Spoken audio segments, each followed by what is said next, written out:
जालना जिल्ह्यामध्ये पावसामुळे शेती पिकांचं मोठं नुकसान झालेलं आहे आणि सोमनाथ परिसरामध्ये अतिवृष्टी झाली आहे, त्यामुळे खरीपातील पिकांचंही मोठं नुकसान झालंय। सोयाबीन आणि कपाशीच्या पिकांमध्ये पाणी साचलेलं आहे आणि त्यामुळे शेतकरी चिंतेत आहेत। तर ओला दुष्काळ जाहीर करून शेतकऱ्यांना मदत देण्याची मागणी सुद्धा जोर धरते।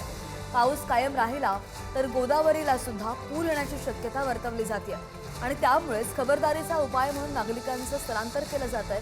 जिल्ह्यामधील जवळजवळ 8499 नागरिकांचं सुरक्षित स्थळी अजूनपर्यंत स्थलांतर झालंय। बातमी आहे जालन्यामध्ये पावसामुळे शेती पिकांचं मोठं नुकसान झालेलं आहे आणि सोमनाथ परिसरामध्ये अतिवृष्टीमुळे खरीपातील पिकं सुद्धा वाहून गेलेली आहेत, पिकांचंही नुकसान झालंय। सोयाबीन आणि कपाशीच्या पिकांमध्ये पाणी साचलंय, शेतकरी चिंतेत।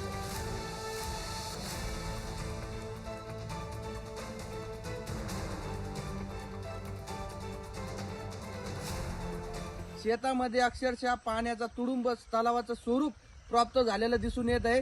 तरी मी सरकारला अशी व्हिडिओच्या माध्यमातून जाहीर विनंती करतोय की अजून तुम्हाला कशा प्रकारचा ओला दुष्काळ पाहिजे, सरसकट पंचनाम्याची गरज काय, पंचनामे न करता ओला दुष्काळ जाहीर करून शेतकऱ्याला आर्थिक मदत करावी।